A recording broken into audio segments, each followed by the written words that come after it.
Aproximación al pecado. Cuando hemos realizado perfectamente nuestra unión con la realidad divina, ya no hay pecado. Realizar esta unión de una manera perfecta es permanecer consciente en todo momento de nuestra esencia trascendente. La unión mística es, por lo tanto, nuestro objetivo. Nos esforzamos diariamente para avanzar en este sendero. Pero hay que decir que entre aquellos que con perseverancia realizan tal esfuerzo, solo un número muy pequeño consigue aquí abajo permanecer efectiva y constantemente unido a la esencia de todo. Para la gran mayoría de los peregrinos, la unión mística es intermitente. Esto es así porque nacimos pecadores, lo que significa que somos criaturas imperfectas. Somos seres imperfectos llamados a ser perfectos, gracias a la unión mística, que no es otra cosa que la realización de la redención. Tomar conciencia de nuestro estado, un estado temporal de ser humano y de pecador, es importante. Cuando falta tal conciencia, confundimos el ideal hacia el cual debemos dirigirnos con la realidad. Solo aquel que está constantemente consciente de su realidad trascendente vive sin pecado. Cualquier momento vivido en el olvido de Dios es un instante vivido en pecado. La noción de pecado avergüenza a algunas personas. Este malestar es muy revelador, porque en verdad la toma de conciencia del hecho de que somos pecadores no es una toma de conciencia agradable. Poco importa. Lo que importa es que corresponda a una realidad. Con respecto al concepto de pecado, podemos distinguir dos tipos de seres humanos. Están los que tienen o bien que desean tener una alta opinión de sí mismos. Estos rechazan el concepto de pecado. Para ellos es una vieja historia religiosa anticuada, una neurosis culpabilizadora. Si son materialistas, solo piden una cosa: que se les permita expresar libremente todos sus impulsos. Sueñan con una sociedad permisiva, sin darse cuenta de que la libre expresión de todos sus impulsos, entre los que inevitablemente se incluye un buen número de impulsos negativos y destructivos, conduciría al caos social regido por la ley de la jungla. Si son espiritualistas, están interesados en una espiritualidad decorativa, parecidas a las técnicas de estar en forma. Este tipo de personas constituyen la clientela de todas las falsas espiritualidades. A estas personas debemos decirles que toda espiritualidad auténtica va acompañada de un ascetismo exigente y de un cuestionamiento radical de la persona. El segundo tipo de hombre se encuentra en las antípodas del primero. Las personas que entran en esta categoría están demasiado convencidas de ser pecadores. El pecado es un artículo fundamental de su profesión de fe.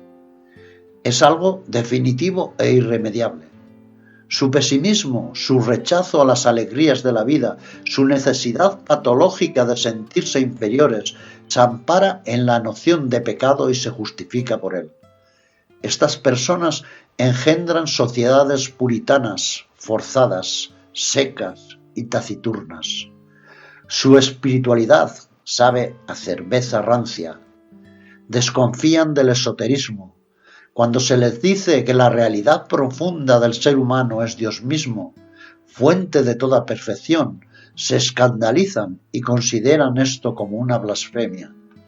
Su pesimismo visceral sobre la naturaleza humana no puede aceptar tal noción. Para ellos, el ser humano es y siempre será un pecador. La única vía posible es la humillación y la sumisión ciega a los preceptos religiosos. El ser humano es polvo y un abismo siempre lo separará de Dios. Aquí están los dos extremos de los cuales debemos apartarnos para llegar a una apreciación justa del pecado. Tomar conciencia de nuestra condición de pecador consiste en echar una mirada objetiva a lo que somos. Se deduce entonces que las nociones de pecado y humildad son inseparables. Durante mucho tiempo, la mente se las ha ingeniado para secretar diversos tipos de falsa humildad. La multitud de falsificaciones impide comprender qué es la verdadera humildad. Todas las nociones esenciales de espiritualidad han sufrido múltiples distorsiones con el tiempo. Este es un aspecto fundamental de las resistencias secretas del ego. La falsa humildad consiste en imitar la verdadera humildad. Se compone de un conjunto de declaraciones aparentemente humildes, pero en realidad totalmente hipócritas. Soy el más insignificante de los hombres, soy la escoria de la sociedad, etc., declara un falso humilde. Al hacerlo, trata de copiar e imitar la verdadera humildad de ciertos grandes santos. Entre los falsos humildes, los hay que simplemente buscan engañar a otros. Su humildad es una actitud de fachada, pero hay otros que a fuerza de autosugestión han logrado engañarse a sí mismos. Si consideráis que la humildad es una cualidad que se debe adquirir, os dirigís directamente hacia una humildad falsificada y caeréis en el siguiente dilema. Si pensáis que la humildad es una cualidad que se debe adquirir, si lográis adoptar una actitud humilde y cultivar pensamientos de humildad, ¿cómo escaparéis al orgullo que surgirá del reconocimiento de vuestra humildad? Buscar ser humilde es imitar automáticamente la humildad, adoptando un conjunto de actitudes y produciendo un conjunto de pensamientos. La verdadera humildad es el resultado de una toma de conciencia. Es humilde aquel que ha observado su mediocridad, su imperfección y sus pecados. Daros cuenta de que el reconocimiento de nuestros pecados, reconocimiento que resulta de la observación atenta del ser humano, no tiene nada que ver con la producción verbal o mental de declaraciones sobre la humildad. La falsa humildad cultiva el concepto de humildad, a fin de apoderarse ficticiamente de esta cualidad, mientras que la verdadera humildad pone el dedo sobre la realidad de nuestra mediocridad. El falso humilde en el fondo de sí mismo no cree que sea mediocre, no lo cree porque no lo ha constatado. Simplemente intenta parecerse a cierto arquetipo espiritual, y como este arquetipo contiene la noción de humildad, lo imita. Los que son verdaderamente humildes han tomado conciencia de sus imperfecciones. Una y otra vez han constatado su falta de despertar, su carácter irascible, su pereza, su propensión a mentir o calumniar, etc. Todas estas observaciones los llenan de insatisfacción y de confusión. Cuanto más imperfectos se sienten, más aspiran a la perfección. En cuanto al orgullo o a la soberbia que podría surgir del reconocimiento de nuestra humildad, es una ironía que se observa solo en casos de falsa humildad. Solo el que simula la humildad está orgulloso de ella. De hecho, él no es humilde y se regocija secretamente por haberse revestido con una capa de humildad. De todas formas, en el caso de la verdadera humildad, si en algún momento apareciese el orgullo, sería detectado y simplemente se añadiría a la lista de imperfecciones. Solo las personas que nunca se han observado pueden ignorar la humildad. De hecho, si empiezas a observar con lucidez y sinceridad los sentimientos, los pensamientos y los impulsos que surgen en el vehículo humano, no puedes hacer otra cosa que constatar la imperfección y las bajezas humanas. Por lo tanto, es la observación del ser humano, es decir, lo que somos al nivel de nuestra manifestación temporal, lo que engendra la toma de conciencia de nuestros pecados, y es la toma de conciencia de nuestros pecados la que conduce a la verdadera humildad. En esta etapa de reflexión, la primera pregunta que surge es: ¿por qué nosotros, que en nuestra esencia permanecemos inseparables de la perfección suprema, nos hemos convertido en nuestra manifestación temporal en criaturas imperfectas, con una fuerte propensión a cometer todo tipo de pecados?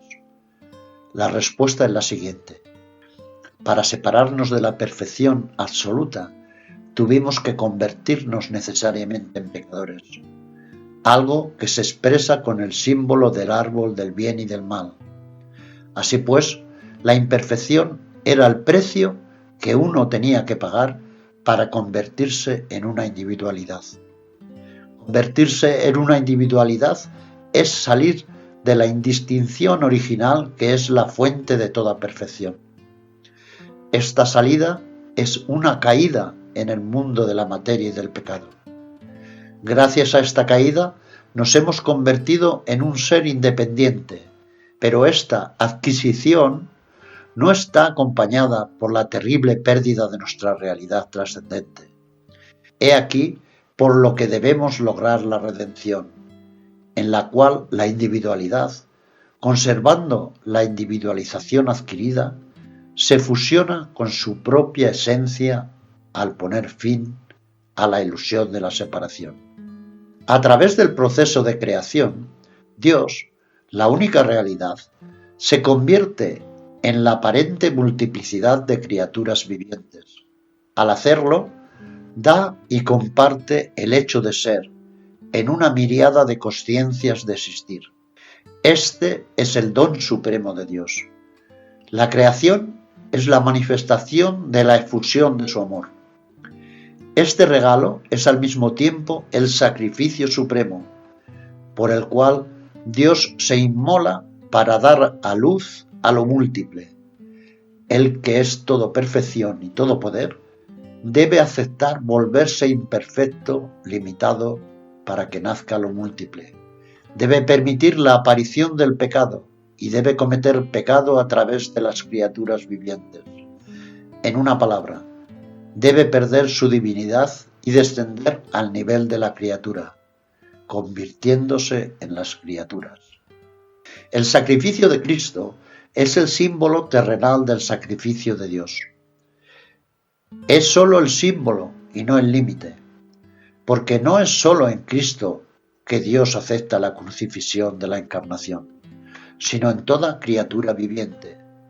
La diferencia entre Cristo y otras criaturas vivientes es que en Cristo, como en toda persona realizada espiritualmente de una manera perfecta, es decir, constantemente consciente de su unidad con el Padre Divino o la esencia de todo, por lo tanto, en Cristo, la individualidad lleva a cabo un trabajo redentor mostrando a los hombres el camino hacia la redención.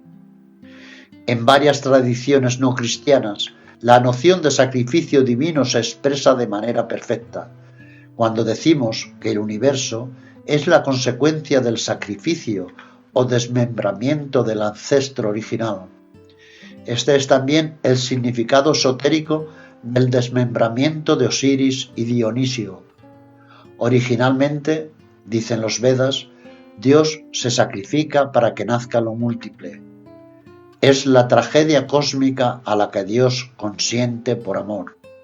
En la economía divina, este sacrificio, esta aceptación necesaria de la dualidad, de la separación, del mal y del pecado, es sólo una fase gracias a la cual se pueden cumplir las glorias de la redención, gracias a la cual lo múltiple puede, mientras sigue siendo múltiple, dejar de separarse del único que lo engendró y participar en su beatitud. Conocer las razones por las cuales existe el pecado no significa aprobarlo. El mal necesariamente existe, pero existe para ser vencido.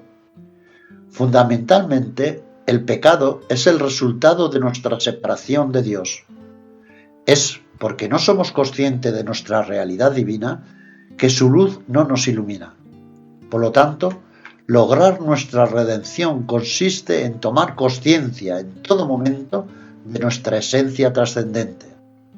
Los códigos morales solo son salvaguardas imperfectas para el uso de los seres humanos sumidos en las tinieblas.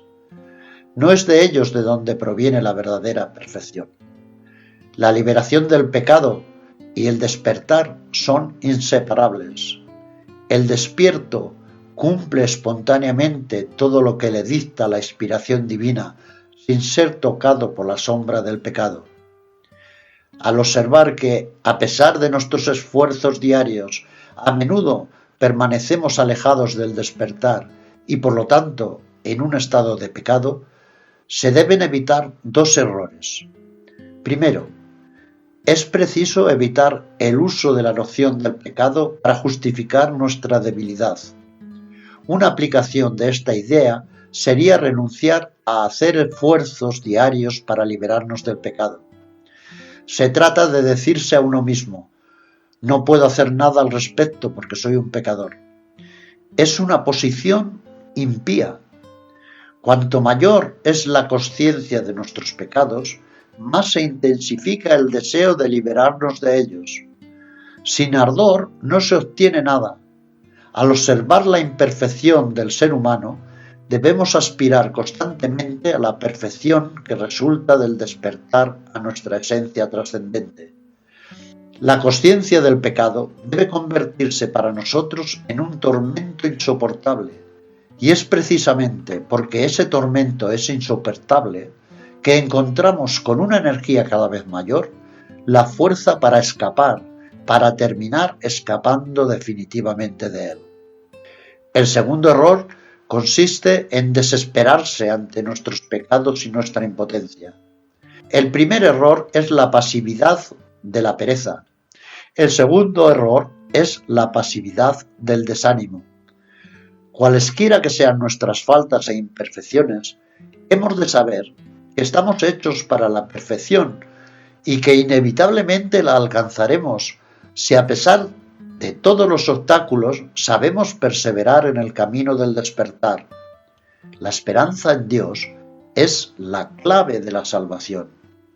Para comprender la necesidad de la salvación, se debe tener una visión justa del pecado. El pecado consiste en cometer el mal, y el mal en todas sus formas lo vemos en las obras que nos rodean. Mirad, la mentira, la calumnia, la ira, la ambición, la codicia, la avaricia, el egoísmo, la vulgaridad, la lujuria, el odio, la intolerancia, la dominación, la violencia, el robo, la tortura, el alcoholismo, la depravación, el orgullo, la autosuficiencia. Mirad todo esto y comprended que la condición humana es un pozo oscuro del que debéis salir a toda costa. Esta toma de conciencia de la oscuridad del mundo y del ser humano es necesaria.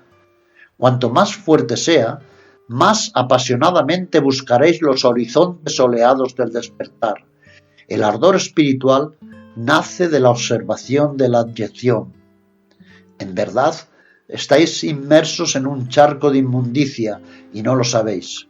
Disfrutáis inocentemente en el interior de vuestros desechos y excrementos. Muchos de vuestros pensamientos y sentimientos son basura. En el pozo de la psiquis humana, el olor a motivaciones, apegos y egoísmos huele mal. Apestáis, buenas gentes. Tenéis que descender con una lámpara al oscuro pozo de la interioridad psicológica. Tenéis que ir allí para hacer una observación de vosotros mismos, sin concesiones, la cual revelará la bajeza del subconsciente que se halla detrás del escenario. A causa de vuestra observación, os disgustaréis con la sociedad, os disgustaréis con el hombre, os disgustaréis con el ser humano, os disgustaréis con vosotros mismos. Es excelente, ya que esto fortalece vuestro desapego. Entonces, cuando la conciencia del pecado esté bien establecida en vosotros y lleguéis a amar al ser humano tal como es, Vuestro amor será lúcido y verdadero. Cualquier amor que se basa en una idealización sentimental es un amor de baratija. Es porque el ser humano está sumergido en el pecado, por lo que debemos amarlo y salvarlo. Debemos denunciar un cierto uso de la psicología que tiende a disculparlo todo. La explicación de las causas que dieron origen al pecado no es excusa. Quien quiera transformarse puede transformarse. Eso es algo que nunca debemos olvidar. Eres débil, entonces tienes que volverte fuerte. Eres un mentiroso, tienes que volverte sincero. Eres violento, tienes que volverte pacífico. Eres egoísta, tienes que volverte generoso. Eres inquieto, tienes que volverte tranquilo.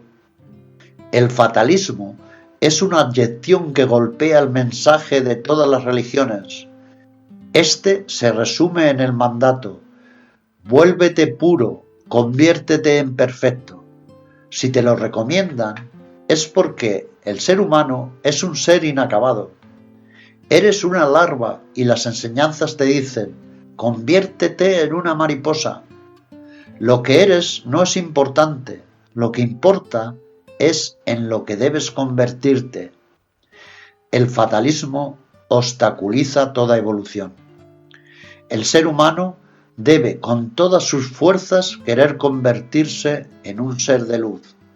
Su aspiración por la belleza, por la pureza, debe volverse más abrumadora día a día. Debe despertar una energía que terminará siendo irresistible. Este es el motor de la realización espiritual. Ciertas expresiones modernas de espiritualidad han prohibido con preocupación aséptica la noción del pecado. Todo está bien, dicen. Solo tienes que intentar hacer las cosas más bellas evolucionando. Tales visiones del mundo que han arrojado un velo púdico sobre la noción de pecado nunca suscitarán el ardor que es necesario para la realización espiritual. En realidad, todo está muy mal. Has caído en un mundo de oscuridad. Tu caso es desesperado. Esa es la verdad. Si no comprendes esto, ¿dónde encontrarás la energía que es esencial para mantenerse despierto en todo momento? El caso del ser humano es verdaderamente trágico. La muerte se acerca. Morirá aplastado, engullido por sus pecados. Él se dirige hacia las tinieblas de la segunda muerte. ¿Y qué dice el tentador? Él dice: no te preocupes, todo está bien. La peor de las tentaciones es la de la quietud. Todos los maestros espirituales vinieron a la tierra para inquietar a las personas, para tratar de advertirles, para ponerlos en guardia, para despertarlos. Presten atención, de ahora en adelante, cada instante cuenta, la muerte siempre está cerca, es absolutamente necesario buscar la salvación. Al eliminar la noción de pecado, los patanes de la espiritualidad pierden toda noción de urgencia. La espiritualidad tibia es una falsa espiritualidad. El ser humano debe conocerse como pecador para convertirse y encontrar su grandeza y su dignidad. La conversión es una inversión total del individuo que, al darse cuenta de repente del horror del pecado y la inconsciencia en la que vivía, resueltamente se vuelve a la búsqueda del despertar, a la presencia divina, y hace de esta búsqueda su preocupación primordial. La conversión va acompañada del arrepentimiento. El arrepentimiento no se compone solo de remordimiento y vergüenza. Hay necesariamente arrepentimiento y vergüenza, pero la característica más importante del arrepentimiento verdadero es la producción de una determinación muy firme para el cambio. Si los pecados son perdonados al ser humano gracias al arrepentimiento, es porque el arrepentimiento produce un cambio purificador en el comportamiento. Lamentarse de las faltas cometidas es completamente insuficiente. Hiciste esto y aquello negativo. Bueno, ahora haz lo contrario. Esto es arrepentimiento. Esto es la redención de tus pecados. Esta es la expiación. Las ceremonias rituales de confesión de pecados y las penitencias rituales solo son signos externos, cuyo propósito es ayudar a la producción de este movimiento interior que es el arrepentimiento. Los ritos solo son ayudas secundarias. Podemos usarlos y podemos prescindir de ellos. Por otro lado, si los ritos reemplazan al arrepentimiento y si imaginas que este o aquel pequeño ritual llevado a cabo durante tu vida o en el momento de la muerte es susceptible de borrar mágicamente tus pecados, caíste en la superstición. Repitamos que los ritos y las ceremonias solo son soportes que probablemente, en el mejor de los casos, ayuden a establecer en ti un estado de conciencia espiritualmente válido. Su papel y su función se acaba ahí. Diversas enseñanzas han dicho que ciertos grandes maestros vinieron para salvar a los seres humanos y redimir sus pecados. Esto es cierto para todos los maestros, pero los ignorantes se apresuran a entender las cosas mal. Se imaginan lo que es muy práctico, pero totalmente ilusorio, que van a salvarse sin tener que hacer ningún esfuerzo. Si un maestro como Cristo vino a la tierra para redimir los pecados de los seres humanos, el concepto de redención no debe entenderse como la capacidad de borrar las faltas cometidas por los seres humanos. La eliminación de los pecados de otros, si fuera posible, sería una violación del libre albedrío. Resulta que muchas personas están muy apegadas a sus pecados y muy deseosas de conservarlos. Borrar los pecados de otros sería reducir a la persona a la condición de un títere del cual se mueven los hilos. Tal concepción es teológicamente insostenible. Nos obliga a concebir un Dios que no creó seres libres. Ahora bien, si el ser no es libre, el mal es engendrado directamente por Dios, y no como es el caso, por el mal uso del libre albedrío humano. Hacer que Dios sea el responsable del mal y luego declarar que borra los pecados según su capricho es completamente absurdo. La libertad de Dios se expresa en la creación de las leyes del universo. Sus leyes solo pueden ser justas y equitativas, ya que reflejan su perfección. Una de sus leyes es la de retribución de los actos, llamada karma en Oriente. Borrar los pecados de una persona sería un acto arbitrario que contravendría la justicia divina. La ayuda redentora que Dios da en sus encarnaciones divinas consiste en darnos los medios para borrar nuestros pecados. No le corresponde a Dios borrar los pecados de los seres humanos sin pedirle su opinión. Al revelarnos el camino a seguir, Dios elimina virtualmente nuestros pecados. En cuanto a la eliminación efectiva, depende de nuestro trabajo interno.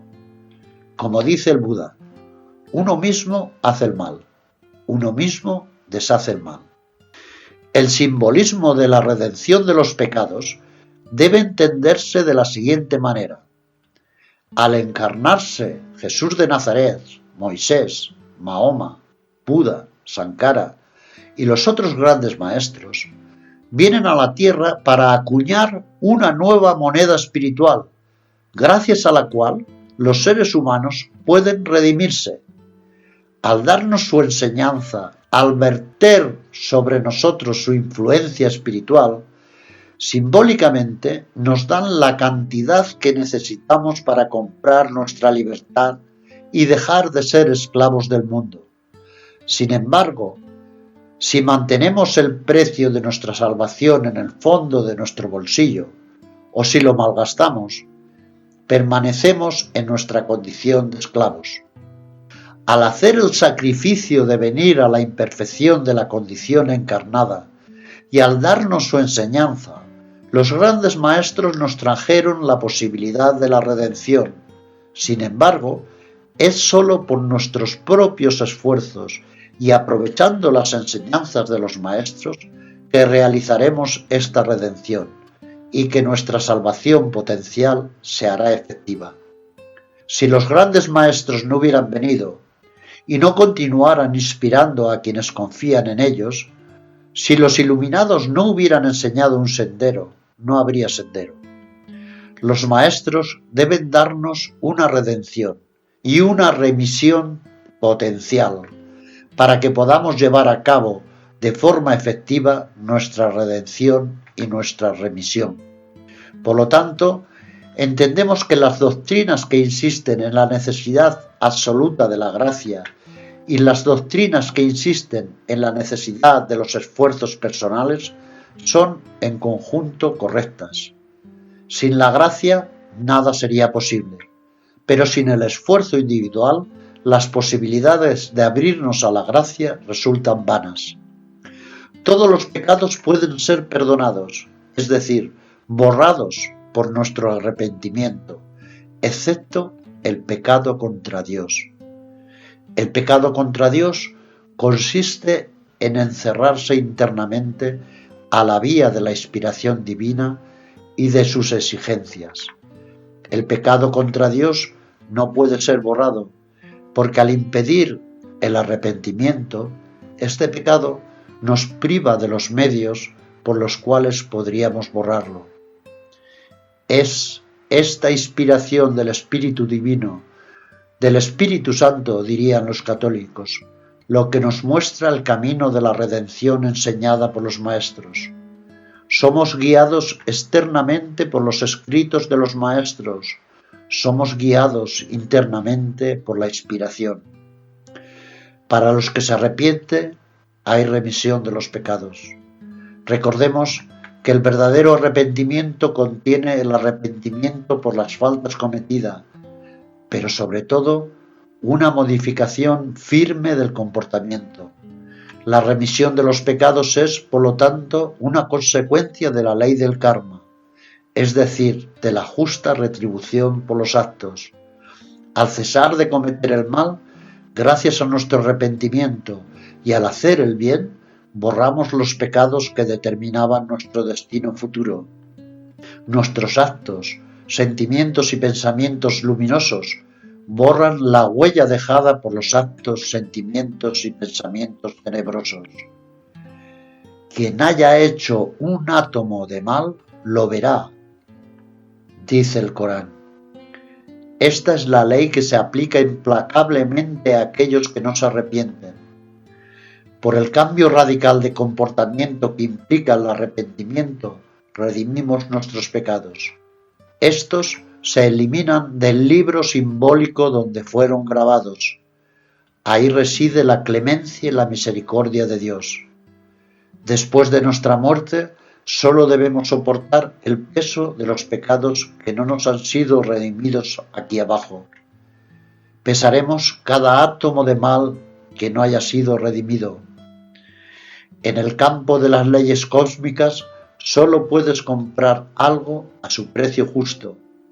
Esto significa que los méritos acumulados solo pueden cancelar una proporción equivalente de pecados.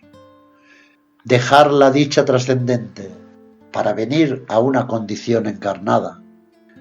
Tal es el sacrificio al que todas las encarnaciones divinas consienten. En el caso de Cristo, al sacrificio que es inherente al hecho de descender a la condición humana, se agregó el hecho de que Cristo, para cumplir la misión que le fue asignada proféticamente, tenía que asumir un papel que, según la coyuntura histórica, lo condujo inevitablemente al suplicio de la cruz. La realización de la misión de Cristo, que, como todas las misiones asumidas por las encarnaciones divinas, fue motivada por el amor, no podía separarse de la aceptación de la tortura en uso en ese momento. Es, en este sentido, que la crucifixión de Cristo es una prueba de amor. Él dio su vida por nosotros, porque no solo aceptó venir a la condición humana para enseñar a los seres humanos, sino, además, y para no traicionar su papel, el cumplimiento de las profecías que implicaba, Él consintió libremente el suplicio. La buena comprensión del sacrificio consentido por Cristo excluye totalmente la interpretación literal, cruda y supersticiosa de la fórmula según la cual la sangre de Cristo habría lavado los pecados de los seres humanos. Tal declaración es aceptable si se escucha simbólicamente. En este caso, equivale a decir que si Cristo no hubiera aceptado la crucifixión, y la historia muestra que sí tuvo la posibilidad de evitar el suplicio, no habría cumplido las profecías y por tanto no habría llevado a cabo el trabajo redentor que motivó su encarnación. El contenido de su enseñanza podría haber sido el mismo, pero debido al incumplimiento de las profecías, el impacto de esta enseñanza no habría sido comparable. La sangre de Cristo, que simboliza la consecuencia de la aceptación del suplicio, por lo tanto, nos ha salvado virtualmente, ya que es gracias a esta aceptación que nos ha llegado su enseñanza. Esta es una interpretación correcta. Desafortunadamente, algunos teólogos no hablaron simbólicamente. Vieron el valor salvador de la sangre de Cristo con el realismo más burdo. Atribuyeron una especie de valor mágico al flujo de su sangre. Tal concepción está relacionada con las formas más primitivas de religiosidad. Ni siquiera merece ser comentada. Su absurdo es evidente para todos aquellos que poseen un mínimo de intelectualidad. Decir cosas absurdas y luego declarar que éstas constituyen misterios divinos que van más allá de la inteligencia del ser humano, tal es el argumento de un teólogo relegado en sus últimas trincheras. Cristo vino a salvar a todos los seres humanos, es decir, vino a ofrecer una enseñanza salvadora a todos los seres humanos. Este no es solo el hecho de Cristo, como algunos sectarios lo declaran. Todas las encarnaciones divinas, los grandes maestros y profetas, vinieron a la tierra para salvar a todos los seres humanos, y sus enseñanzas están dirigidas a toda la humanidad. Múltiples son las voces que nos llaman a la redención. La remisión de los pecados, que es la consecuencia del arrepentimiento, requiere la conciencia del pecado como requisito previo. Es una grave inconsciencia espiritual la que hace que los seres humanos imperfectos digan que no saben qué es el pecado. Solo puede terminar liberándose del pecado aquel que ha empezado a tomar conciencia de él. Debemos sentir el peso del pecado en nosotros y en nuestro alrededor, mientras aspiramos a la luz, para abrirnos a la inspiración divina que nos mostrará la exigente vía de la redención. Dios solo guía a quienes buscan ayuda. La aspiración a la luz, el deseo de despertar y la realización espiritual no son inseparables. La conciencia del pecado, el sufrimiento del pecado, nos impulsa a buscar el despertar, y en el despertar somos liberados del pecado. El pecado original no es más que la identificación al ser humano que surge en la primera infancia. He aquí por qué es una herencia de toda la humanidad. En la desidentificación que acompaña al despertar, entendemos que solo el vehículo humano, en su imperfección, es pecador. Por lo tanto, podemos retomar las afirmaciones del libro de los muertos de los antiguos egipcios y decir: soy puro, soy puro, soy puro. Comprendes que siempre he sido puro. Soy eternamente puro. Puedes hacer tuyas las palabras de la Virgen María, que definen su inmaculada concepción. Puedes decir: mi concepción fue inmaculada.